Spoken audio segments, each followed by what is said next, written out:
ஆசீர்வதிப்பாங்க. அநேக நேரங்களிலே நாம் என்ன பண்ணுறோம்? காயப்படுத்திக் கொள்கிறோம். அநேக நேரங்களில் நம்மளே காயப்படுத்திக் கொள்கிறோம்.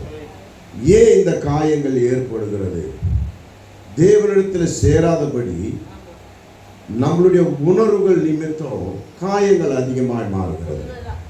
நம்மளுடைய செயல்பாடுகள் நிமித்தம் தேவனை பற்றி கொள்ளாதபடி அவரை விட்டு விலகி ஓடிக்கொண்டே இருக்கிறோம். அது நிமித்தமாக சத்துருவானவன் நம்மளை காயப்படுத்துகிறான், நமக்குள்ள வேதனையை கொண்டு வருகிறான். அவை எல்லாவற்றிலும் காட்டிலும் இயேசு பெரியவர். காயப்படுத்துகிற செயல்களை காட்டிலும் இயேசு பெரியவர். இனி எந்த காரியமும் என் இருதயத்தை காயப்படுத்தாது. நான் தேவனையே சார்ந்திருப்பேன். காயமானது இனி என் வாழ்க்கையில வராது. அப்படியே வந்தாலும் கர்த்தருக்குள்ளே மன மகிழ்ச்சியா இருப்பேன்னு சொல்லிதான் நம்ம உறுதியா இருக்கணும் ஆண்டவர்கிட்ட. அல்லேலூயா.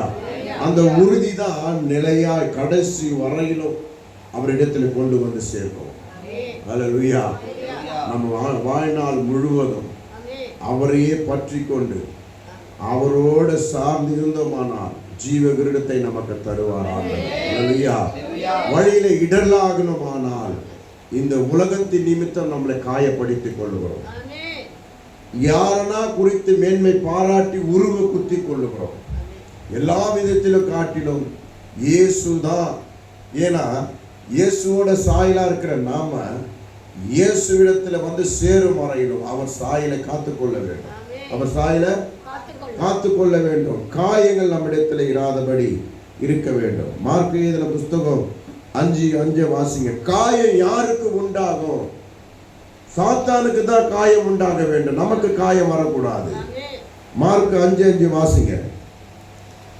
அவன் எப்பொழுது இரவும் பகலும் மலைகளிலும் கல்லறைகளிலும் இருந்து கூக்குரலிட்டு கல்லுகளினாலே தன்னை காயப்படுத்திக் கொண்டிருந்தான். ஹல்லேலூயா. பிசாசு பிடித்தவன், அசுத்தாவி பிடித்தவன் என்ன பண்ணனா? கல்லுகளினாலும் நம்ம சரீரத்தை காயப்படுத்தி கொண்டே இருந்தான். அப்போ நாம அந்த மாதிரி ஆட்கள் கிடையாது. நம்ம பரிசுத்தாவினால் நிரப்பப்பட்டிருக்கிறோம். நம்ம பிசாசினாவினால் நிரப்பப்படல. நமக்குள்ள நம்ம காயங்கள் ஏற்படுத்திக் கொள்ள பரிசுத்தாவினால் நிரப்பப்பட்டிருக்கிறபடினால தெரிந்த புத்தி உள்ளவர்களா இருக்கிறோம். தெளிந்த நீரோடை போல இருக்கிறோம். நமக்குள்ள இருக்கிறதை கர்த்தர் தெளிந்தவையா காண்கிறார். அப்போ நம்மளுடைய நடைகள் எப்படி இருக்கணும்னா, காயப்படுத்தாதபடி, நம்ம இடர்லாகாதபடி, தேவன் நம்மளை விட்டு வெளியே போகாதபடியான ஒரு வாழ்க்கை வாழ கற்றுக்கொள்ள வேண்டும். அல்லேலூயா. அப்போ காயப்படுத்துகிற வாழ்க்கை யாருடையது என்றா, இந்த உலகத்தை ஆளுகிற, இந்த பூமியை ஆளுகிற சாத்தானுடைய கரத்தில் இருக்கிறது. அல்லேலூயா. இந்த பூமி இப்ப யார் ஆண்டு கொண்டிருக்கிறார்? சாத்தான் தான் ஆண்டு கொண்டிருக்கிறான். இந்த பூமி அவன் கைவசத்தில் இருக்கு. எப்படி அவன் கைவசம் வந்தா? மனுஷனிடத்துல தேவன் கொடுத்தார், மனுஷனோ அது சாத்தான் கரத்துல கொடுத்து இழந்து போனான். இப்போ ஆண்டவர் மறுபடியும் அவைகளை பெற்று தரும்படிதான் அவர் என்ன பண்ணுகிறார்? அவருடைய ஆவியை கொடுத்து உருவ குத்தி கொள்ளாதபடி இந்த உலகத்தில் பற்று இல்லாத வாழ வேண்டும் என்று ஆண்டவர் விரும்புகிறார். அப்பதான் ஜெயம் எடுக்க முடியும். அப்பதான் ஜெயம் எடுக்க முடியும். எத்தனை பேருக்கு புரியுது? அல்லேலூயா. அப்பதான் நம்ம காயப்படுத்தாத ஒரு வாழ்க்கையை வாழணும். எதுங்க காயப்படுத்தும்? நீங்க நினைச்சீங்கன்னா உங்க வாழ்க்கையில இருக்கிறது உங்களை காயப்படுத்தி கொண்டிருக்கிற ஒரு காரியத்தை நீங்க நினைக்கலாம், ஓ இந்த காரியம் என்ன காயப்படுத்துது அப்படின்னு. ஆனா தேவன் எல்லாத்தையும் பார்த்து கொள்வார் சொல்லி ஒரு வார்த்தை சொல்லி பாருங்களேன், அந்த காயம் மறைந்து. இதுதான் உண்மை. வாயினால் அறிக்கையிட்டு ஜெயம் எடுக்க கற்றுக்கொள்ள வேண்டும். சாத்தான் ஆனவன் காயப்படுத்துவான். ஆனா தேவனோ உன் வாயினால் அறிக்கையிடு, அந்த காயங்கள் தானாவே மறைந்து போகும். எப்படியாப்பட்ட காயமா இருந்தாலும் வாயினால் ஒரு வார்த்தை, என் தேவன் என்னை கைவிட மாட்டார். அவ்வளவுதான். ஒரு மெல்லிய பிரச்சனை உன் மேல இறங்கும் பாரு, உன் இருதயத்தை சமாதானமாய் மாற்றுவார் பாரு ஆண்டவர். வார்த்தையினால் நிரப்புகிற தேவன் அவர். அல்லேலூயா. அப்ப நம்ம காயப்படுத்தாதபடி சோகம் வரும்போது தேவனுடைய வார்த்தையினால் ஜெயம் எடுக்க கற்றுக்கொள்ள வேண்டும். தேவனுடைய வார்த்தையினால் ஜெயம் எடுக்க கற்றுக்கொள்ள வேண்டும். இப்போ நீங்க எந்த சோகத்துல இருக்கிறீங்க கொஞ்சம் நினைச்சு பாருங்க. அந்த சோகத்தை பார்த்து நீங்க பேசுங்க, கர்த்தர் என்னை கைவிட மாட்டார். கண்ணமூடி சொல்லுங்க, கர்த்தர் என்னை கைவிட மாட்டார். நீங்க அப்படி சொன்ன உடனே ஒரு சமாதானம் உங்களை ஆளுகை செய்ய பாருங்க. யாரோ ஒருவர் உங்களுக்கு சப்போர்ட்டா இருக்கிற மாதிரி இருக்க பாருங்க, சப்போர்ட்டா இருக்கிற மாதிரி இருக்க பாருங்க. அப்புறம் பார்த்து பாருங்க, நம்ம ஞானம் ஒண்ணு இல்லை. நம்ம எப்படி தப்பிக்கணும் நம்ம ஐடியா பண்ண வேண்டிய அவசியம் இல்லை. தப்பித்து செல்ல அவர் வழிகளை உண்டு பண்ணுவார். எதிரிகளை சிதறடிக்கும்படி அவர் வழிகளை உண்டு பண்ணுவார். என்னையோ அவர் பாதுகாப்பாய் நடத்தி செல்ல வல்லவர். அப்போ உருவ குத்தி கொள்ளுகிறது நிமித்தம் காயப்படுத்தி கொள்ளுகிறோம். காயம் யாருக்கு வரணும்னா அசுத்தாவி பிடிச்சவனுக்கு தான் காயம் வரும். நாமளும் பரிசுத்தாவி பிடித்தவனாய் இருக்கிறோம். அவர் கரத்துல பிடித்தவராய் இருக்கிறோம். அல்லேலூயா. எத்தனை பேர் ஆவியினால் நான் பலனினால் இருக்கிறேன், நிரப்பப்பட்டு இருக்கிறேன், எத்தனை பேர் சொல்லுவீங்க?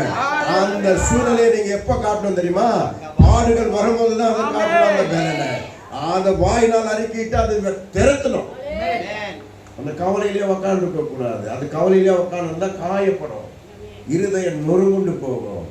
காயம் கட்டுகிறது அவர் தான் வரணும். யார் வரணும்? இயேசு தான் வரணும். அப்ப அதுக்கு முன்பாக நம்ம வார்த்தையினால ஜெயம் எடுக்கும்படி கர்த்தர் நமக்கு வல்லமையை கொடுத்திருக்கிறார். அவருடைய ஆவியை கொடுத்திருக்கிறார்.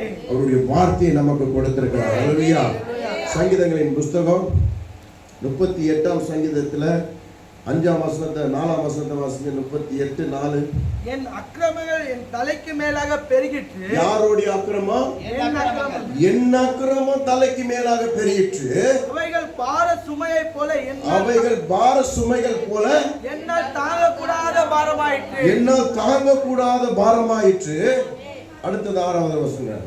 என் மதிக்கேட்டின் நிமித்தம் என் மதிக்கேட்டு, என் அக்கிரமம் என் மதிக்கேடு, என் மதிக்கேட்டு நிமித்தம் என் புண்கள் அழுகி நாற்றம் எடுக்கிறது. என் புண்கள் அழுகி நாற்றம் எடுக்கிறது.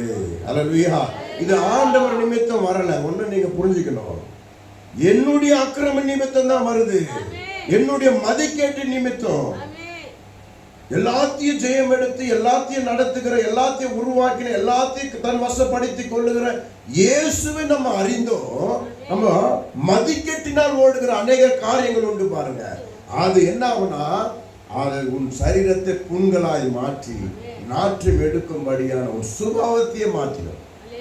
ஒரு சுபாவத்தையே மாற்றிடும். அதுதான் விசேஷமா பிதாவானவர் என்ன பண்றாரு தெரியுமா? பிதாவுடைய ஆவி என்ன நினைக்குதுன்னா, எல்லாம் பிதாவுடைய ஆழங்கள் அறிந்திருக்கிறது. பிதாவுடைய ஆவி என்ன அறிந்திருக்கு? பிதாவுடைய ஆழங்களை அறிந்திருக்கிறது. பிதாவுடைய ஆவி மனுஷனுடைய ஆவி மனுஷனே அறிந்திருக்கிறது. என்னுடைய ஆவி என்னை குறித்து தெளிவா தெரியும். அந்த ஆவிக்கு என்னுடைய ஆவி என்னை முழுமையா அறிந்திருக்கிறது. பிதாவுடைய ஆவியும் ஆழங்களை அறிந்திருக்கிறது. நம்ம வழியில தப்பி போகாதபடி அவருடைய ஆவியை கொடுத்து எப்பவுமே நம்ம சிந்தையா இருக்கிறதுனால, முதல்ல ஒன்று புரிஞ்சுங்க. ஆவி எப்படி செயல்படும் தெரியுமா? ஆவி எப்படி செயல்படும்னா, சிந்தை ஒருநிலைப்படும் போது, சிந்தை ஒன்றை நோக்கி உட்காரும் போது ஆவி செயல்படாது. அப்போ பிதாவுடைய ஆவி என்ன பண்ணுதுன்னா, பிதா நம்ம மேல நோக்கமாவே இருக்கிறதுனால அவருடைய ஆவி நமக்குள்ள வர பிரயாசப்படுகிறது. நாமளும் அதே போல நோக்கமா இருந்தா அபிஷேகத்தின் நிறைவு வரும். நாம அக்கிரமம் கொண்டு அந்த ஆவியை தடை பண்ணி நம்மளுடைய சிந்தை மதிக்கேட்டு நிமித்தம் ஓடுகிறதுனால ஆவியானவர் உள்ள வருகிறது தடையா இருக்கிறது. அப்ப அது நிமித்தம் என்ன ஆகுது? நான் உருவ குத்தி கொள்ளுகிற புண்கள் எல்லாம் வேதனைப்பட்டு அழுகி நாற்றம் எடுக்க ஆரம்பிக்கிறது. என் வாழ்க்கை ஒன்றும் இல்லாம போகுது.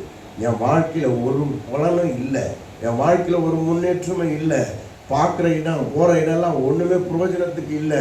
நான் எப்படி பிறந்தேன், என் முன்னோர்கள் எப்படி இருந்தாங்க அதே போல் வாழ்ந்து நானும் செத்து போகிறேன். என் பிள்ளைகளும் அப்படி தான் இருக்கும். அதுக்காக ஆண்டவர் நம்மளை தெரிந்து கொள்ளலை.